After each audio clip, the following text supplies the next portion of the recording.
Hi, Kim here from Wild Hearts and Wildflowers, and today's video is a tag. It is an old tag, 10 years going strong now, NonFiction November. And this tag was started by Olive over at A Book Olive. And if you are familiar with BookTube at all, I'm sure you've seen her great channel, and I will link it in the description below. But I have been following BookTube for quite a while, and I love NonFiction November. I admit I read nonfiction all the time, some months a lot, some months just one or two books, but I do enjoy nonfiction greatly. And I like all kinds of topics within nonfiction, all sorts of subgenres. Now, the thing with NonFiction November is basically just encouraging people to read a little more nonfiction than they usually do. And so if you never read nonfiction, that's easy, just one book maybe. And if you do like nonfiction, it's sort of encouraging you to read a little more or to branch out maybe into something you haven't yet experimented with, a topic you haven't yet explored. Now, the tag actually comes with 4 one-word prompts.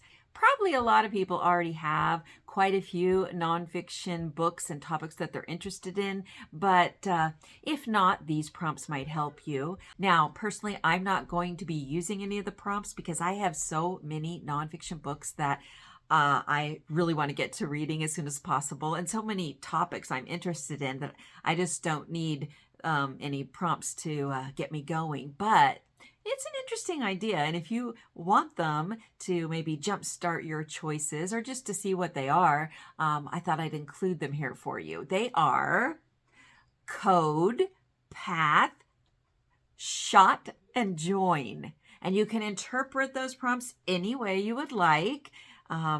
There's obviously a lot of space there to maneuver in. You can pretty much, I think, fit almost any title into one of these words.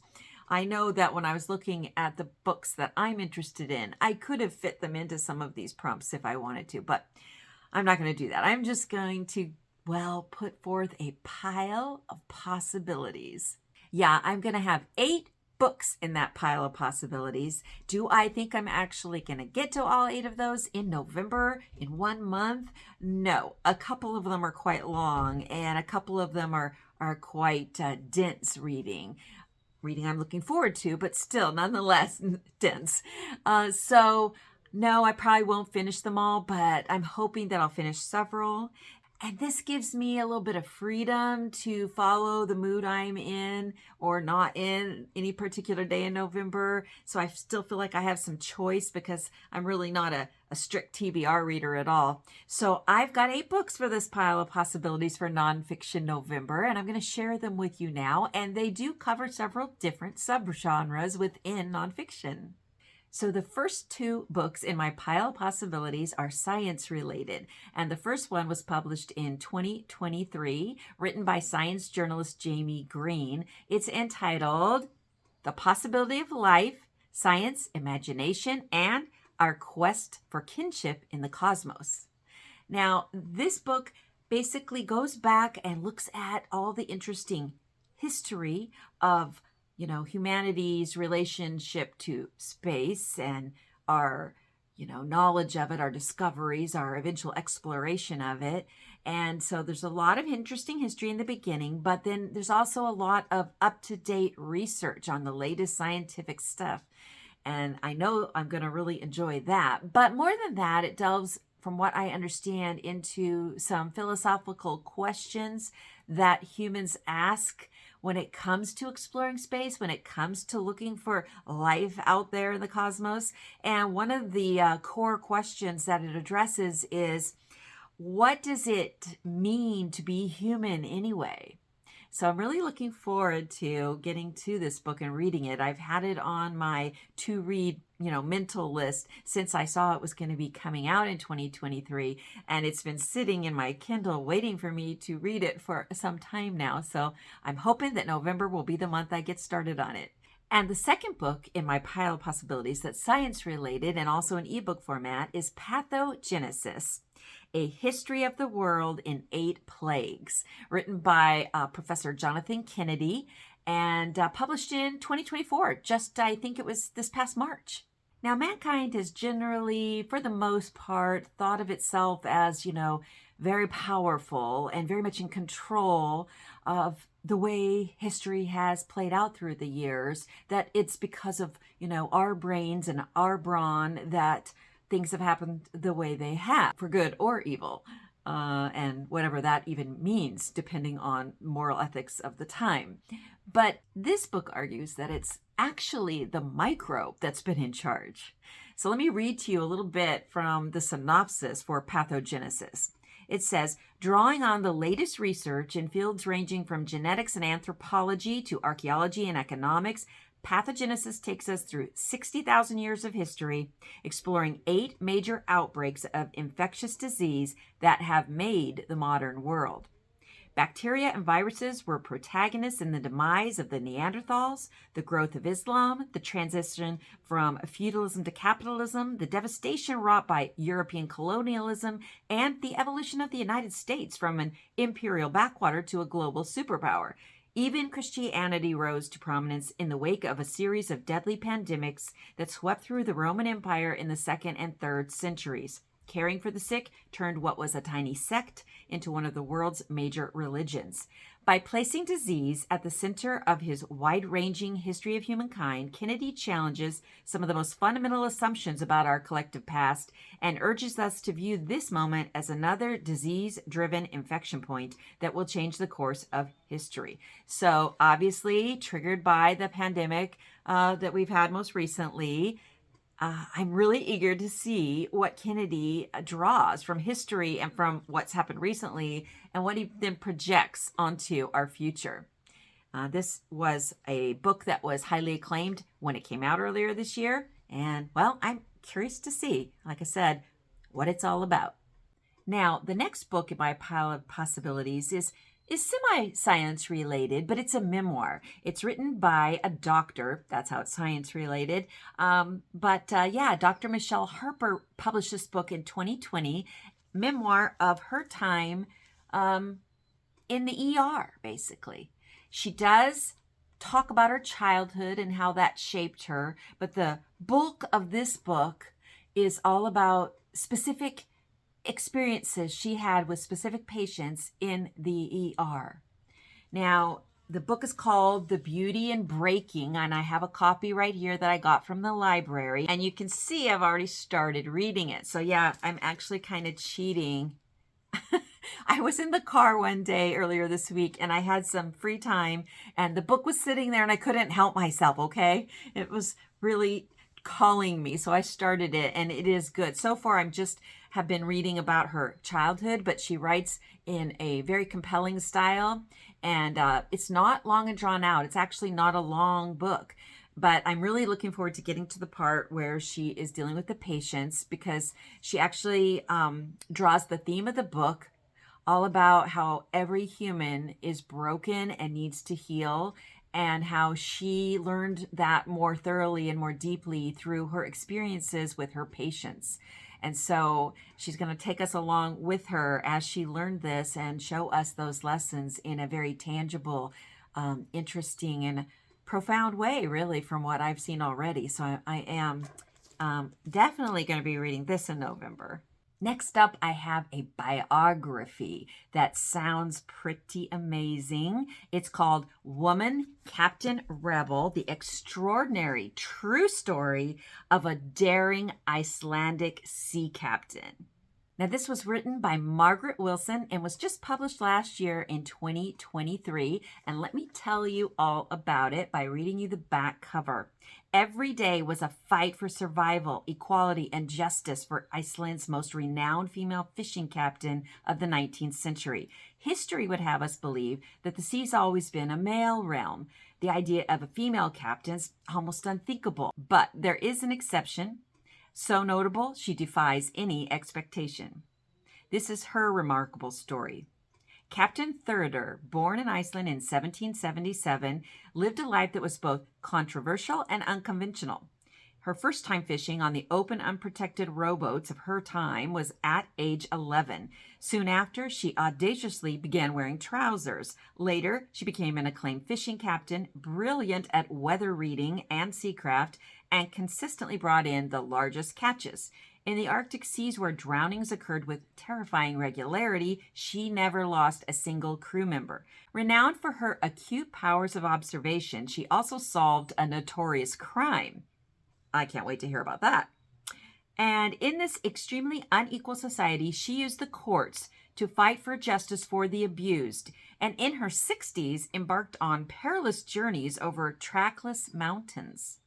Weaving together fastidious research and captivating prose, Margaret Wilson reveals Captain Thurder's fascinating story, her extraordinary courage, intelligence, and personal integrity. This is going to be such an exciting read. I'm pretty sure it's going to be one of the books from my pile of possibilities that I definitely get to, but we shall see. Okay, halfway through the list, we've done 4 books. There's 4 left, and the next one, quite a bit different. It's called Mother Tongue. What's the subtitle? Let's see. The Surprising History of Women's Words by Ginny Nuttall. This book was published in 2023, and it says it's an enlightening linguistic journey through 1,000 years of feminist language and what we can learn from the vivid vocabulary that English once had for women's bodies, experiences, and sexuality.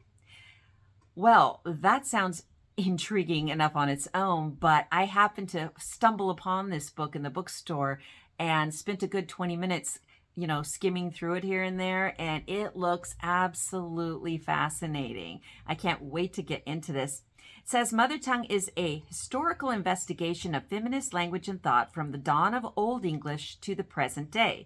Dr. Ginny Nuttall guides readers through the evolution of words that we have used to describe female bodies, menstruation, women's sexuality, the consequences of male violence, childbirth, women's paid and unpaid work, and gender. And along the way, she challenges our modern language's ability to insightfully articulate women's shared experiences by examining the long-forgotten words once used in English for female sexual and reproductive organs, and also tells the story of many other words whose meanings have changed over time, as well as how anatomical words such as hysteria and hysterical came to have such loaded legacies. Now, there's a lot more that the flyleaf in the back cover tells about this book, but if you have any interest in the history of words and how words evolve over time, let alone in women's history, I think this is a book you really need to read and that you'll love reading, and I know I will. Now, I love history, and I'm actually writing historical fiction right now, set in Northern California's gold rush days, mid-19th century.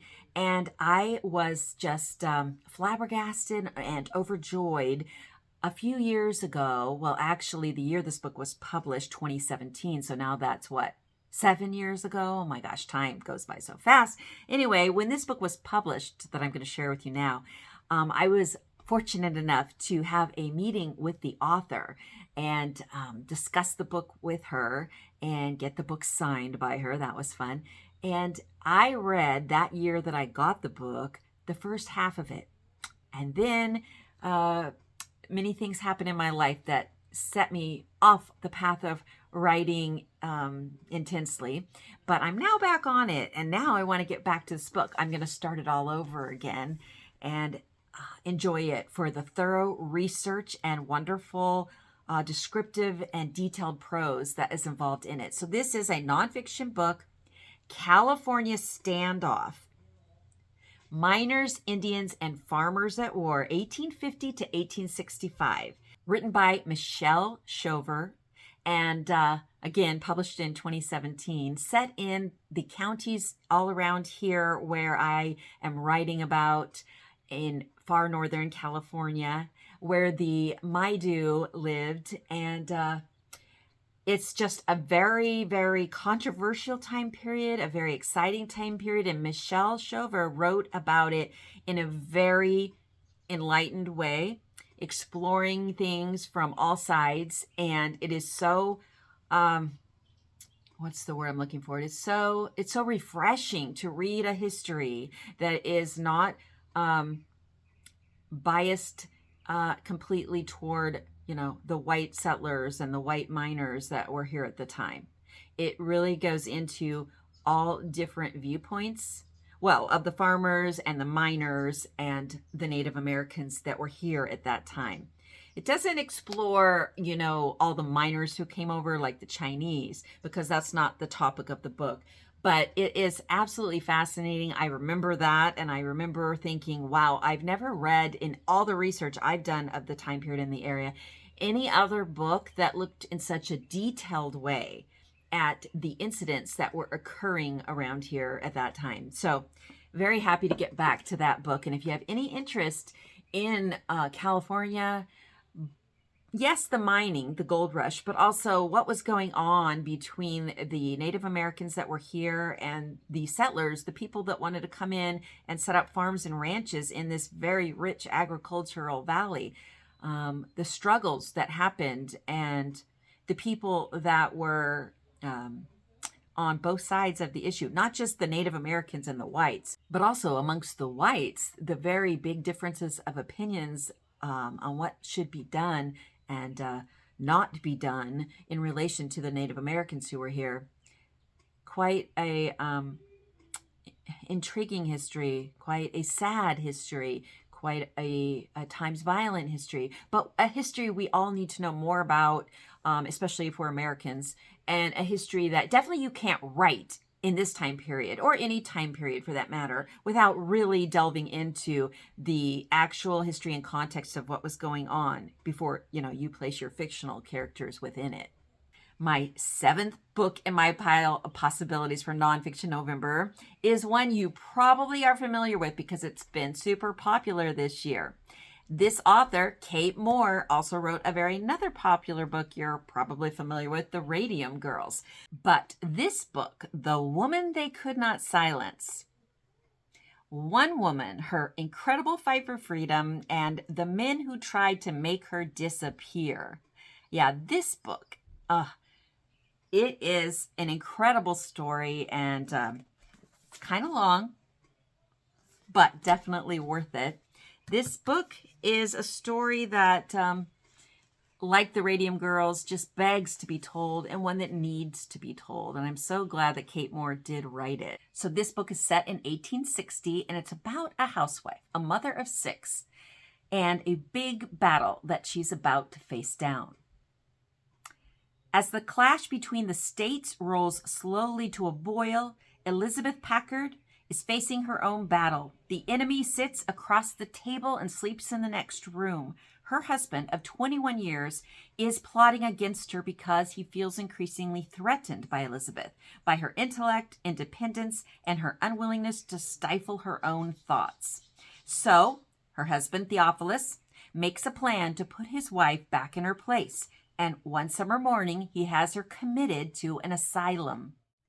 The horrific conditions inside the Illinois State Hospital in Jacksonville, Illinois, are overseen by Dr. Andrew McFarland, a man who will prove to be even more dangerous to Elizabeth than her traitorous husband. But most disturbing is that Elizabeth is not the only sane woman confined to this institution. There are many rational women on her ward, and they all tell the same story. They've been committed not because they need medical treatment, but to keep them in line, conveniently labeled crazy so their voices are ignored. No one is willing to fight for their freedom, and disenfranchised by both gender and the stigma of their supposed madness, they cannot possibly fight for themselves. But Elizabeth is about to discover that the merit of losing everything is that you then have nothing left to lose. The flyleaf at the back of the book also makes the point that Elizabeth Packard did not just fight for her own freedom and gain her own freedom, but freed millions of women. And in doing so, she also, really challenged the medical science of the day as she made this huge stride forward for human rights, women's rights. So I am super excited to read The Woman They Could Not Silence, and sounds like a book a lot of us should read and would probably really enjoy. Not that it is a happy book, but it's a motivating book, an inspiring book, a powerful book. Now, the last book, the 8th book in my pile of possibilities for Nonfiction November, is a combination of travelogue, biography, and memoir. And so this book was written or published in 2018 and then translated in 2020. It was written by Mia Kankemaki. Not sure if I'm pronouncing that right. She's from Finland, and then was translated, like I said, in 2020 by Douglas Robinson. And this is The Women I Think About at Night, Traveling the Paths of My Heroes. So this book, so different, really, just so compelling to read. It is written by Mia, 40-something, no kids, kind of bored with her job. She decides to go off on this worldwide trip and basically follow the paths of all these different explorers and artists and just women through history that she has admired and loved and wants to emulate in some way or other. And she decides, to go and find places where they lived and worked, and step where they stepped and see what she discovers. So on the back of the book it says, Mia flies to Tanzania and then to Kenya to see where Karen Blixen of Out of Africa fame lived in the 1920s. In Japan, Mia attempts to cure her depression while researching Yayoi Kusama, the contemporary artist who has voluntarily lived in a psychiatric hospital for decades. Then in Italy, Mia spends her days looking for the works of forgotten Renaissance women painters at the Uffizi Gallery in Florence, and finally finds her heroines in the portraits of, I'm not going to be able to pronounce these right, Sophonisba Anguissola, Lavinia Fontana, and Artemisia Gentileschi. So these women went through many trials before becoming renowned painters of female-dominated works. And if these women and the others she was following could make it in the world hundreds of years ago, Mia thought, why couldn't she? So yes, it's a blend of all these things, traveling around the world, her own memoir, the themes that she finds connecting these different women that she's following, and biographies of these women. So The Women I Think About at Night sounds like a book that you can really sink into, maybe just read, bit by bit, one chapter, one woman at a time. And it sounds pretty cozy and very interesting. So that's what I have for you. 8 nonfiction books that I think sound incredible, that I think sound amazing, and that I'm really looking forward to reading. And truth be told, I'm not going to get to all of them, yes, but I'm going to continue with them through December and January, and definitely going to finish these 8 books over the fall and winter months, because that's how much they are drawing me to them. And I hope that maybe 1 or 2 of them sound pretty good to you too, and that you'll join me in reading them. And in the comments below, why don't you let me know, are you going to join in with NonFiction November? And if so, what book or 2 books or 3 or more, maybe more than me, are you going to read or try to read in November? I would love to hear from you. I would love to take book recommendations from you. I'm interested in all sorts of topics, so bring them on. And until the next video, until the next time I see you, well, happy reading.